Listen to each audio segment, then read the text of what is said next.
নমস্কার, আমি কবিতার কলতান থেকে আমার চ্যানেলে সবাইকে স্বাগতম। বড়দেরকে প্রণাম জানাই, ছোটদেরকে অনেক অনেক আদর আর ভালোবাসা জানালাম। আমি চলে এসেছি এখন #আমরা সকলের আজকের ভিডিও নিয়ে। আজকের বিষয় রঞ্জনাদি দিয়েছেন। বিষয়টা হলো রামকৃষ্ণ মঠের প্রেসিডেন্ট কালকে উনি দেহ রেখেছেন। তো আমাদেরকে ওই জন্য রামকৃষ্ণ মিশন বা মঠের যে কোনো স্মৃতি বা কোনো অনুভূতি যদি আমাদের হয়ে থাকে সেটা নিয়ে আমাদের আলোচনা করতে বলেছেন।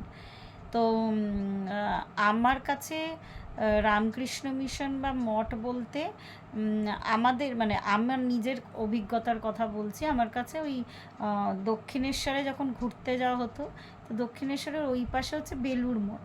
তো বেলুড় মঠে ওটা একটা দর্শনীয় স্থান হিসাবেই ঘুরতে যাওয়া হতো। আমি কিন্তু এটা বেশ ছোটোবেলাকার কথা বলছি।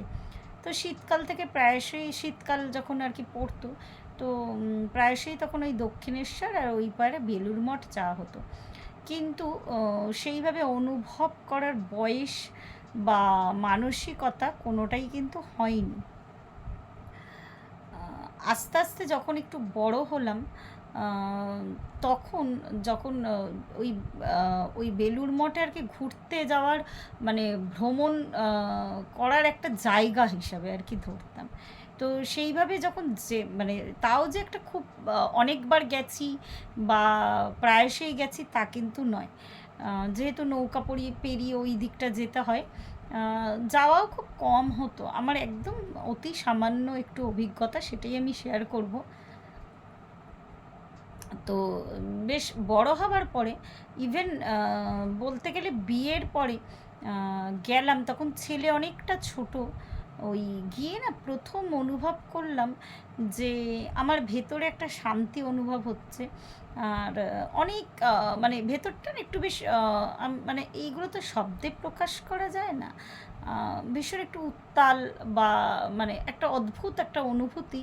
ওই যেখানে বেলুড় মঠে যেখানে বসে আর কি আরতি হয়, তো ওই জায়গাটা বসে না ওরকম একটা ফিলিং হলো। তো এটাও ওই যে বলছি যে অনেক বড়, তখন আমি ছেলে হয়ে গেছে তারপরে, তো ওরকম একটা অদ্ভুত একটা অনুভূতি হলো। আর খুব বেশি, আমি আরেকবার বলছি, খুব বেশি আমার যাতায়াত বা কিছুই নেই ওখানে আর কি। ওই ঘুরতে যাওয়ার স্থান হিসাবেই আমি দেখেছি রামকৃষ্ণ মিশন বা মঠকে, তাও ওই বেলুড় মঠ পর্যন্তই সীমিত। এর অধিক কোথাও আমার আর প্রবেশ করা হয়নি সেইভাবে। তো ওই প্রথম আমার একটা অনুভূতি হলো যে ভেতরটা একটু তোলপাড় হচ্ছে, অত শান্তির একটা জায়গা যেন অনেকটা কষ্ট ফুটে বেরাতে চাইছে, সেগুলো না চোখে জল হয়ে এলো আমার কাছে। তো ব্যাস তারপরেই ঘটনা ভুলে গেছি। ইভেন তারপর থেকে ওই অনুভূতিটা ওইটুকুই আর কি। তারপরে আমি যতবার তারপর থেকে আমি ওই বেলুড় মঠের গিয়ে ওই সন্ধ্যা আরতির জায়গায় বসেছি, আমার ওই একই রকমের অনুভূতি প্রত্যেকবারেই কিন্তু হতো। তো কেন জানি না ভেতরটা একটা এতটাই শান্ত হয়ে যেত। আর ভেতরটা একটু এমনই মনে হতো যেন ভেতর থেকে অনেক কিছু আবেগ বা অনুভূতি বেরিয়ে আসতে চাইছে। তো এইটার উত্তর আমি এখনও খুঁজে পাইনি। আর আরেকটা ছোট্ট ভালো লাগা বলুন বা ছোট্ট একটা ফিলিংস বলুন, অনুভূতি বলুন, সেটা হয়েছে এই দুর্গাপুজোর অষ্টমীতে। তো বহু বছর ধরে না আমার ইচ্ছা ছিল বেলুড় মঠে দুর্গাপুজোর সময় গিয়ে অঞ্জলি দেওয়ার, বহু বছরের ইচ্ছা। যেহেতু আমরা অনেক একদম সাউথের দিকে থাকি, তো ওটা প্রত্যেকবারে সেইভাবে সম্ভব নয়। প্রত্যেকবারে ওই বলেন কার্যকারণ না মিললে কোনো কিছুই হয় না, তো হতো না কোনো বছরই। তো এই বছরটা কেন জানি না আমি আমার হাজব্যান্ডকে বললাম যে চলো এই বছর আমরা যাব। তো দুজনে, আমার হাজব্যান্ডও দেখলাম অদ্ভুতভাবে ও খুব একটা ভিড় ভাট্টায় যেতে চায় না, কিন্তু এক কথায় রাজি হয়ে গেল যেতে। আর আমরা অষ্টমীর দিন বেশ সকাল সকাল বেরিয়ে গেলাম ওখানে অঞ্জলি দেওয়ার জন্য। ফুল একটু ইনস্ট্রাকশন নেটে দেখে নিলাম, ফুল নিয়ে যেতে বলা হয়েছিল, সেটাও একটা ঘটনা। তো যে ফুলটা আমি নিয়ে গেছিলাম, গিয়ে তো যথাসময়ে উপস্থিত হলাম, কিন্তু যথাসময়ে বলতে গেলে কুমারী পুজো তখন সারা হয়ে গেছিলো, অষ্টমীর অঞ্জলিটা দেওয়া তখনও বাকি ছিল। তো আমি আমার মনের ইচ্ছা মতন ষোড়শ উপাচার মানে মায়ের 16 রকমের সাজ আমি নিয়ে গেছিলাম, মাকে নিবেদন করেছি এই বছর। মানে এটা আমার অনেক বছরের ইচ্ছা ছিল, কিছুতেই পূরণ হতো না, যেটা এবছর হয়েছে আর কি। তো কিউতে মানে লাইন প্রচুর আর কি, কিন্তু লাইনে কোনো ধাক্কাধাক্কি ভিড়, লাইন মানে যেই লাইনটা আছে অঞ্জলি দেওয়ার সবাই বসে, সেটাও ভীষণ শান্ত, গান হচ্ছে মায়ের, মায়ের মানে আরতি চলছে আর কি, সেটা পুরোপুরি দর্শন করলাম, ভোগ আরতি চলছিল, সেটাতে একটা অদ্ভুত অনুভূতি আমার। তো ওই ওই লাইনে বসে মানে এত ভিড়, কিন্তু তাও না অস্বস্তি হচ্ছে না কেন। ভিড়ে সাধারণত যেরকম অস্বস্তি হয়, ধাক্কাধাক্কি যেমন পুজোর লাইনে হয়, সেরকম কোনো ব্যাপারই নেই, মানে অদ্ভুত শান্ত, মানে একটা সবাই সবার মতো খুব সুন্দর সুষ্ঠুভাবে মেনটেন করছিল আর কি, এটাই একটা দেখার বিষয়, যেটা হয়তো রামকৃষ্ণ মিশন বা মঠ বলেই হয়তো এত সুন্দর নিয়মানুবর্তিতা আছে সেখানে।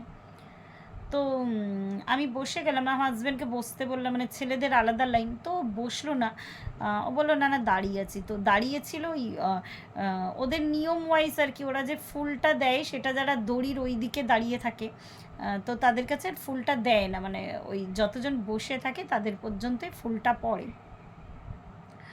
তো যাই হোক, তো ফুলটা আর কি আমি বেশি করে একটু ফুল নিয়ে গেছিলাম। তো আমার হাজব্যান্ড তো দড়ির ওই দিকে, ও তো ফুলটা পাবে না অঞ্জলি দেওয়ার জন্য।